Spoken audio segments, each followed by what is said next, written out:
We did it. We did it. We did it. Yeah, we hit gold 1. We did it. Hit gold 1 and all it took was Ronaldo. I sweated my nuts off so I can pack a Kagawa. My entire weekend was consumed by this game. I broke my controller, but I think it's okay. Yeah, woo, hooray, we did it. What's going on, YouTube? It's your boy, One Star Weakfoot, and we're back for episode 9. 9 of the Pay to Elite series. And we made a bunch of changes throughout the weekend league on this team. I mean, I was changing team like every 5-10 games because there were so many cards that EA dropped this weekend that I wanted to try out.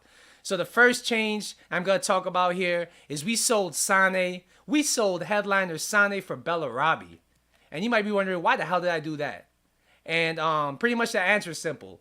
Sane was selling for $380 when I sold him, and he was not worth that money for my team, how I constructed it. His job on this team is literally to run down the wing, dribble, and cross the ball to either Ballack or Raul or Ronaldo or Bale. That's literally his job, and that's it.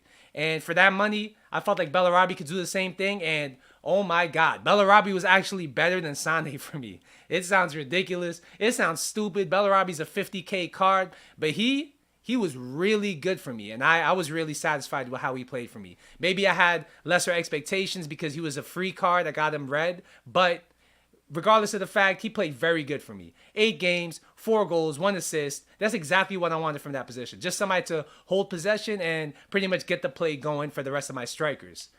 I ended up making Goretzka permanent. That was pretty much the reason I sold Sane. I mean, I needed the money to really do Goretzka. Goretzka ended up costing me 600K, which is mental, but I had the money, and I could not imagine my team without this Goretzka. I mean, I played 20 games of the lone Goretzka, and he was so good, I knew I had to find some way. I had to sell someone to do that card, and I have no regrets. He's one of my favorite midfielders I've used this year. The next change we made was we sold Militao just to do this flashback Luis. He initially came out as an 88, but EA upgraded him to 89 because they made a mistake with his rating. And this card is a lot better than Militao. And I'm saying that as a big Militao fan. He did bits for us in the weekend league. With him and Hierro, my defense was as solid as it's ever been, pretty much. I mean, they were winning everything in the air. They were intercepting every ball. The auto blocks roll out. The auto blocks were crazy. I mean, this is the best team I've ever used in Weekend League.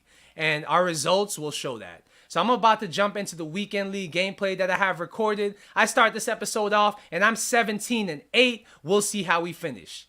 Last week, I got 17-12. The week before, 17-13. So, this is actually my best weekend league already. Even if I lose everything, 17-8 is somewhere we haven't been since the patch dropped. So, if you like this video, please smash the like button. Please smash the subscribe button. It means a lot to me. Let's get into the gameplay. Alright, so first game of Weekend League, 17-8. We face off against this team, and it's a decent team. He also has Luis. He got Baresi. He got a bunch of tall cams, so he's probably going to be trying to cross it. He hits us off at the beginning of the game, the 3rd minute of the game. My defense splits like the Red Sea. I mean, what is that?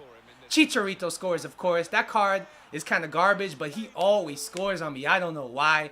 Let me know in the comments down below if you have a card that seems to always score on you, even if it's not that good. Anyways, we come right back with Bellarabi. Bellarabi's going to do his thing over here. Nice assist to Bale, and we tied up a 1-1. We go into the half tied at 1-1, and it was a close game. I mean, this guy was a decent opponent. Obviously, I'm 17-8. I'm going to be facing people with similar records, so they're all going to be decent. I hit him with an over-the-top through ball there. Ronaldo doing Ronaldo-type things, and boom.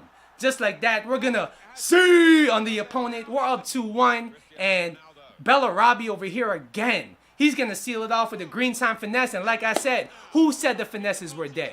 Who said they were dead? We still scored them on this series right here, and pretty much he scores a garbage time goal over here. We ain't even mad because the game's over. We win. We move to 18-8, and we're having a good weekend league overall so far. All right, the next opponent, I actually forgot to record the gameplay. He rage quit early, so we go to 19-8. So this is the last game I'm going to feature. We're 19-8. We're facing this pretty good squad, and it was a very, very, very sweaty game. I mean, it was pretty much a defensive masterclass from him. I mean, I could not break him down. Look at these stats. Look at these stats. I mean, both of us were pretty much struggling to create any chance. And it was just one of those games in Weekend League where you just got to buckle down and figure out a way to win. He almost scores there with Ibrahimovic. He has another opportunity here. Versalco gets in a big tackle, and we go into overtime or extra time, and we're tied 0-0. None of us are creating any chances. Both of us are playing solidly defensively. He has a big chance here with Mane. I'm sweating bullets, but he chokes it. He doesn't even hit it on target.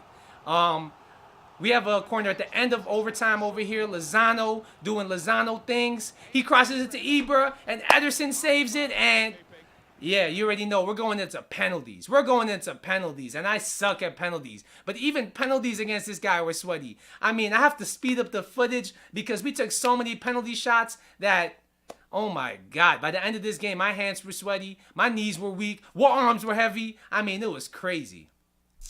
Anyways, it comes down to the last penalty over here. De Gea makes a big save, and we're 20-8. We secure the bag. We hit gold one. We get our best finish, and he celebrates with the boys. And yes, we got 20-8. Finally get gold one after the patch. All right, so I'm going to cover some things I did differently this weekend in order to hit gold one, because I played a lot better this weekend compared to the last 2 weekends post-patch. All right, so first, I'm gonna put it out there. All right, my team was better. I got Flashback Luis, I got Hierro, I got Ronaldo, I got Goretzka. So off top, you know, this game is pay to win in some degree, and you know, it played a part. It was a lot easier for me to play because I had a better team, especially defensively. They were doing a lot of the heavy lifting for me.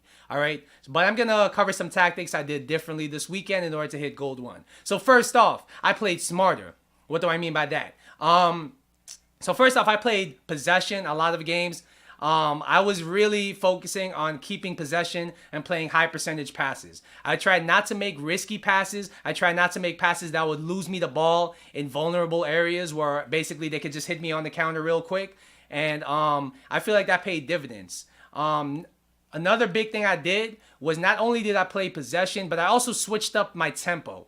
And what I mean by that is, like, I would try to lull them to sleep by playing possession a lot of the game and then suddenly hit them with like a quick direct attack, and it kind of keeps them off balance. So they're not really knowing whether to expect me to hit them quick, hit them slow, hit them vertically, horizontally. I really switched everything up as much as I could. I even switched like the kind of touches I took. So like sometimes I would, you know, just shield the ball when I got the ball. Sometimes I would hit the ball forward. I would change the direction of which I took the ball. Sometimes I would dummy. And that would also keep them off balance and create some opportunities naturally just because they don't know exactly where to jump on you. That makes it harder for them to cut the lanes with their midfielders because if you're very unpredictable, they're not going to know exactly where to jump with their midfielder, and their AI won't be able to save them 100% of the time. Another thing I worked on was my dribbling, cutting in from the wing. Because everybody packs the box in this meta, they do the park the bus counter crap. What I did is I worked my chances from the wings. I mean, that's where you're going to find a lot of your openings. And you have to vary your play up. Sometimes I would try to go all the way to the end of the touchline, and I would hit a cross, far post, L1 cross, and that would work. Other times I would vary it up, and instead of going for the cross, I would cut back and try to pretty much do a low-driven pass or like a low-driven cross across the box. This way, I try to do it from different angles. So this way, they wouldn't really know what to expect. If you cross all game long, a good opponent will just start shutting you down and setting up their game plan to shut that down. But if you give them multiple looks and multiple angles that you're attacking from the wing, it makes it easier for you to fashion chances. It makes it easier for you to get that one big chance that you need to score. And being that finesses are kind of dead, I know I was joking earlier about them not being dead, but they're dead, all right? They're kind of dead. You're going to need to score really clear-cut chances, and the cutbacks are like one of the easiest way to do this. Another big change I made was on the defensive end, all right? Last week I was playing press after possession loss, and that was not a good look, all right? People were catching me on the counter very easily. I mean, if I did not get the ball when my team was pressing, I was just ripped wide open on the counter. And I noticed that. I noticed that being a factor as to why I lost games last week. So what did I do? I switched to press after heavy touch, and that made a big difference. I focused my defending on keeping my defensive shape. I try not to pull center backs or fullbacks out of position too much, because when I looked at my goals last week that I conceded, a lot of them were just me doing stupid things, pulling my defenders out of position, being impatient and tackling when I should have just been containing or blocking their line of view to the goal. And that's why I focused on this weekend. It really paid dividends. Another thing defensively I had to do was that I had to stop playing out of the back. I mean, when the gameplay is tight, when your team is tired, or if the gameplay is delayed, if you try to pass out of the back, you will concede goals because your defenders are just not going to do what you want them to do all the time. And if you lose the ball there, yeah, it's pretty much going to be a high percentage chance from your attacker or from the other guy's attacker. And it goes back to just playing the percentage play, all right? What I did to compensate was I got two tall strikers. I had Ronaldo and Raul. So instead of trying to play out of the back like I'm Pep Guardiola, I am not Pep Guardiola. I just took my defenders and I would just lob the ball up to my two tall strikers and try to keep or create counters in that way. That helped a lot, and I found myself in less vulnerable positions because of that. The last thing I really did is something small, but it really made a big difference. I feel like I really overused the La Croqueta. I was not using it as much as I should have been in past weekend leagues. People were scoring on me using the La Croqueta because it is literally an undefendable move if you pull it off right. There seems to be like some kind of force field that builds around your player when you're doing the La Croqueta, and it's very hard to tackle, especially in the box. If you're doing the La Croqueta in the box, if your opponent tackles you slightly wrong, it's a penalty. Or if they tackle you, they're missing, it ends up being an open shot. So I was using the La Croqueta in the box, outside of the box to open up passing lanes. I mean, it was a very, very good move, and I was scoring a lot of goals just by spamming the La Croqueta.